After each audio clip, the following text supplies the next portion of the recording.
आज हम Virginia Woolf की शॉर्ट स्टोरी अ हॉन्टेड हाउस का पार्ट 2 डिस्कस करने जा रहे हैं। इस लेक्चर में हम स्टोरी का डीपर एनालिसिस करेंगे और देखेंगे कि वर्जीनिया वुल्फ का राइटिंग स्टाइल क्या है, उनकी नरेटिव टेक्निक क्या है, किस लिटरेरी मूवमेंट से वो बिलोंग करती हैं और ये स्टोरी आज के दौर में क्यों रेलिवेंट है। अगर आपने अभी तक पार्ट 1 नहीं देखा तो पहले वो ज़रूर देखें ताकि आपको स्टोरी का प्रॉपर कंटेक्स्ट और सिंबलिज्म समझ आ जाए। तो चलिए शुरू करते हैं।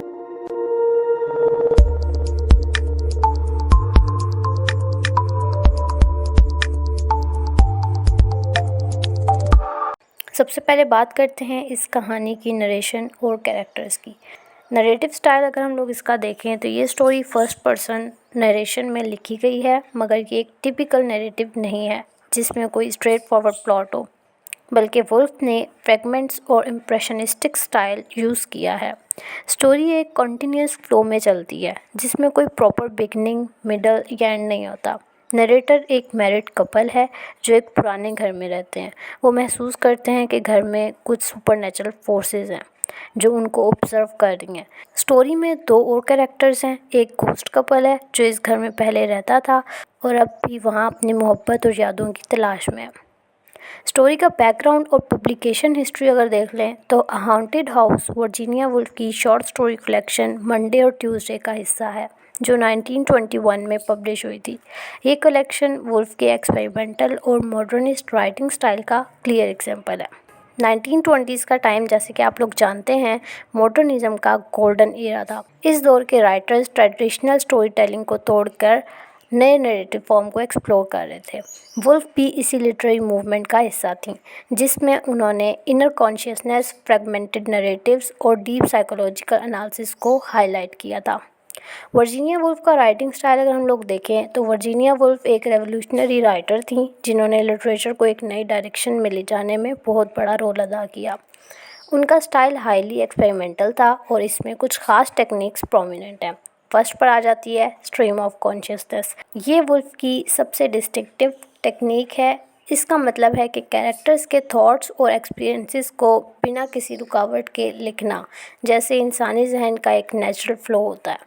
इस स्टोरी में भी हम देखते हैं कि नरेशन एक लॉजिकल ऑर्डर में नहीं चलती, बल्कि स्कैटर्ड थॉट्स और इम्प्रेशंस का एक चैन है। उसके बाद मिनिमलिस्ट प्लॉट। वुल्फ की स्टोरीज़ में कोई प्रॉपर बिगनिंग या एंड नहीं होता। वो ट्रेडिशनल प्लॉट्स को तोड़ती हैं और एक साइकोलॉजिकल जर्नी क्रिएट करती हैं। अ हॉन्टेड हाउस भी सिर्फ एक घोस्ट स्टोरी नहीं, बल्कि मेमोरी और लव का एक एब्स्ट्रैक्ट एक्सपीरियंस है। उसके अलावा पोइटिक और सिंबॉलिक लैंग्वेज हम लोगों को दिखती है। इनका राइटिंग स्टाइल पोइटिक और लिरिकल है। वुल्फ इमेजरी और रेपिटेशन का बहुत इस्तेमाल करती हैं जो इनकी राइटिंग को एक हिप्नोटिक और ड्रीम लाइक फील देती है। लिटरेरी टेक्निक्स देखें अगर हम, तो इस कहानी में वुल्फ ने बहुत सी लिटरेरी टेक्निक्स को यूज़ किया है जो इनकी मॉडर्निस्ट राइटिंग को हाईलाइट करती हैं। फर्स्ट पर आ जाएगी जक्सटापोजिशन। ये कंट्रास्ट होता है पास्ट और प्रेजेंट का। वुल्फ पास्ट और प्रेजेंट को एक साथ ओवरलैप करती हैं। ये कहानी दो अलग ज़मानों के कपल्स को पैरेलल दिखाती है, एक जो जिंदा है और एक जो मर चुकी है। इस टेक्निक से वुल्फ दिखाती हैं कि टाइम और स्पेस को फिक्स बाउंड्री में नहीं रखा जा सकता, बल्कि मेमोरीज और इमोशन इनको ब्लर कर देते हैं।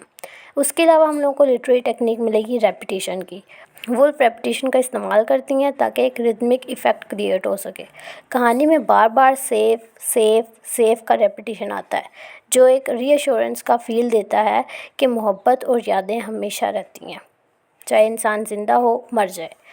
उसके बाद हम लोग को लिटरेरी टेक्निक मिलती है फ्रेगमेंटेड सेंटेंसेस या नॉन लीनियर नरेटिव।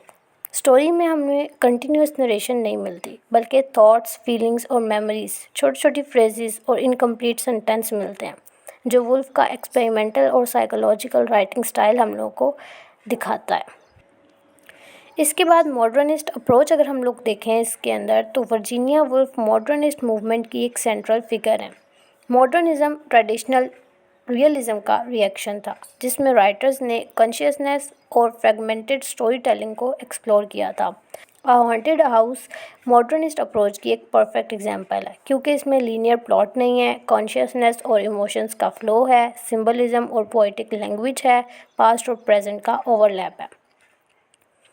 वुल्फ का फोकस एक्सटर्नल रियलिटी से ज़्यादा इंटरनल रियलिटी पर होता है।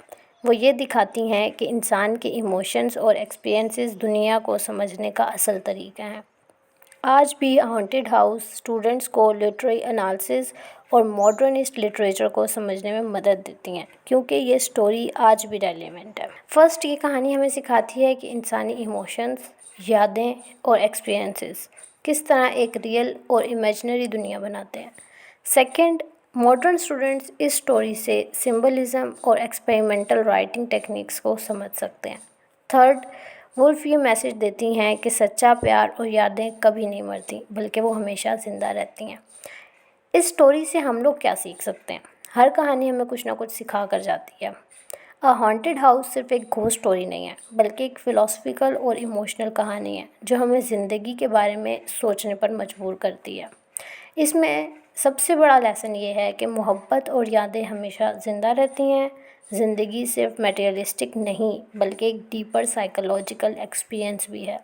हमारी यादें और फीलिंग्स हमारी असल पहचान है। और लास्ट पे, लिटरेचर सिर्फ कहानी सुनाने का ज़रिया नहीं है, बल्कि एक नया नज़रिया देने का तरीका है। इन दी एंड हम लोग कंक्लूड करते हैं, हम लोगों ने आज पढ़ा क्या?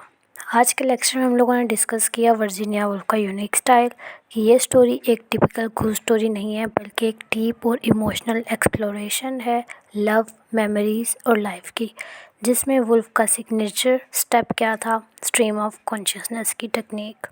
सेकंड, हम लोगों ने देखा लव एंड हैप्पीनेस का कंसेप्ट। स्टोरी में जो ट्रेजर की तलाश हो रही थी वो असल में कोई मटेरियलिस्टिक चीज़ नहीं थी। ट्रेजर वर्ड यहाँ पे उन्होंने यूज़ किया है लव और कंपेनियनशिप के मेटाफर के तौर पे। वुल्फ ये मैसेज देती हैं कि सच्ची खुशी किसी भी स्पेसिफिक जगह या चीज़ में नहीं होती, बल्कि इमोशंस और ह्यूमन कनेक्शंस में होती है। थर्ड, हम लोगों ने स्ट्रीम ऑफ कॉन्शियसनेस टेक्निक को देखा। स्टोरी एक स्ट्रक्चर्ड प्लॉट को फॉलो नहीं कर रही, बल्कि थॉट्स और एक्सपीरियंसेस की नेचुरल फ्लो को रिप्रेजेंट करती है, जिसमें पास्ट और प्रेजेंट सीमलेसली मर्ज हो जाते हैं। उसके अलावा सिंबलिज्म ऑफ द हाउस हम लोगों ने देखा कि घर सिर्फ एक फिज़िकल स्पेस नहीं, बल्कि एक मेमोरी और इमोशंस का कंटेनर है। यहाँ जो पास्ट और प्रेजेंट ओवरलैप करते हैं वो वुल्फ के मॉडर्निस्ट अप्रोच को हाईलाइट करते हैं। उसके अलावा लिविंग एंड डेड का कनेक्शन देखा। घोस्ट जो दिखाए गए हैं वो फियर क्रिएट करने के लिए नहीं थे, बल्कि ये बताने के लिए हैं कि लव और ह्यूमन इमोशंस टाइम और डेथ से परे हैं। हम लोगों को स्टोरी के अंदर दिखता है, ये मैं आप लोगों को बताना भूल गई, कि जब इनकी एंट्री होती है ना घोस्ट कपल की, तो जब मॉडर्न कपल सो रहा होता है तो घोस्ट कपल आपस में डिस्कशन कर रहा होता है कुछ, कि वो यहाँ पर होगी, नहीं यहाँ पर होगी। मतलब हम लोगों को ये दिखाते हैं कि वो कोई चीज़ ढूंढ रहे हैं।